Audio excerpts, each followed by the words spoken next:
देश के सबसे बड़े कोरोना अस्पताल यानी दिल्ली के लोकनायक जयप्रकाश अस्पताल में वैक्सीन की खेप जो है वो पहुंची है और यहां के स्वास्थ्य कर्मियों ने तालियां बजाकर अपनी खुशी इसको लेकर जाहिर की है। मौके पर मौजूद एनडीटीवी संवाददाता शरद शर्मा की रिपोर्ट आप देखिए।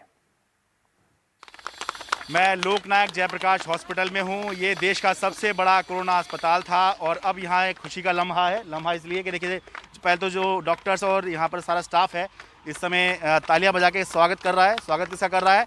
वैक्सीन का। और ये देखिए, वैक्सीन की जो यहाँ पे पहली खेप थी, जो 16 जनवरी से वैक्सीन लगनी है, वो यहाँ पर आ गई है। इन्हीं बॉक्सेस के अंदर वैक्सीन रखी है और 16 जनवरी को यहीं से दिल्ली का जो वैक्सीनेशन अभियान है वो शुरू होगा।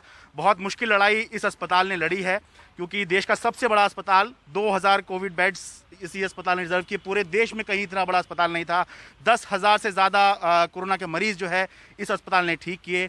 इस दौरान कुछ अपने साथी भी इस अस्पताल ने खोए हैं और खुद मेडिकल डायरेक्टर सुरेश कुमार जो हैं मेरे साथ मौजूद हैं। ये खुद कोविड पॉजिटिव हो गए थे, डायबिटिक हैं।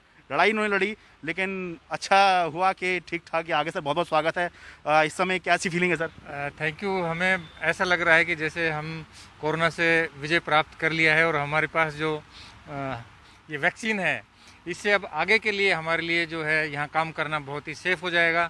सब लोग बहुत ही खुशी से एक उत्साह के रूप में और एक पर्व के रूप में हम इसको देख रहे हैं और ये हमारे लिए एक बहुत बड़ी उपलब्धि है कि सभी लोग इस वैक्सीन को लगाने के बाद जो सेफ्टी का जो इशू है वो हमारे जो स्वास्थ्यकर्मी हैं उसमें पूरे तरह से निश्चिंत हो जाएंगे और ज़्यादा मेहनत के साथ मरीजों की देखभाल करेंगे और सेवा करेंगे। और राष्ट्र हित में इन्होंने बहुत ज़्यादा अच्छा काम किया है। अभी हमारे पास 10,800 पेशेंट ठीक होकर चले गए हैं। 10,800 पेशेंट ठीक होकर गए और यूके स्ट्रेन के भी हमारे पास जो पेशेंट हैं, सारे के सारे पेशेंट स्वस्थ हैं। ये हमारे लिए सबसे बड़ी खुशी की बात है। जो 16 तारीख का प्रोग्राम है, मुख्यमंत्री भी यहाँ पर आएंगे, प्रधानमंत्री के साथ भी जुड़ने का प्रोग्राम बताया गया है कि सारे सेंटर जुड़े रहेंगे। थोड़ा वो प्रोग्राम बता दीजिए कि किस तरह से पूरा ये वैक्सीनेशन प्रोग्राम यहाँ से शुरू होगा। कल माननीय मुख्यमंत्री जी, स्वास्थ्य मंत्री दिल्ली के, कल 10 बजे हमारे यहाँ आ रहे हैं। ये हमारे लिए और भी खुशी की बात है कि जो रोल आउट हो रहा है वो माननीय मुख्यमंत्री जी के हाथों से हो रहा है और हमारा जो लिस्ट है वो पूरी तरह से तैयार है और शाम को सबके पास मैसेज चले जाएगा और सुबह से ही हम 9 बजे से ही हम पूरा तैयारी कर रहे हैं। 9 बजे से 5 बजे तक 100 लोगों को वैक्सीन कल दी जाएगी।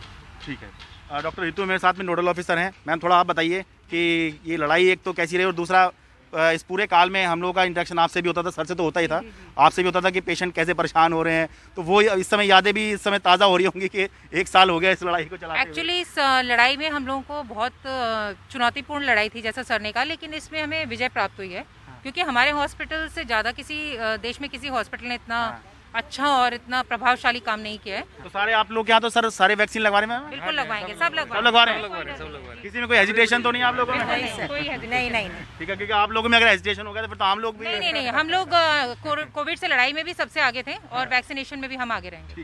Thank you so much. तो ये जैसा कि मैं दिखा रहा हूँ कि ये इन्हीं बॉक्सेस के अंदर वैक्सीन आई है और यहाँ पे फूलों के साथ इस वैक्सीन का स्वागत किया है। लड़ाई लंबी लड़ी गई है और अब शायद इस लड़ाई के अंतिम पड़ाव पर हो सकता है, उम्मीद करते हैं कि शायद ये हॉस्पिटल भी पहुंच गया और हम देश के स्तर पे भी पहुंच जाएं। दिल्ली के लोकनायक जयप्रकाश हॉस्पिटल से मैं शरद शर्मा, एनडीटीवी इंडिया।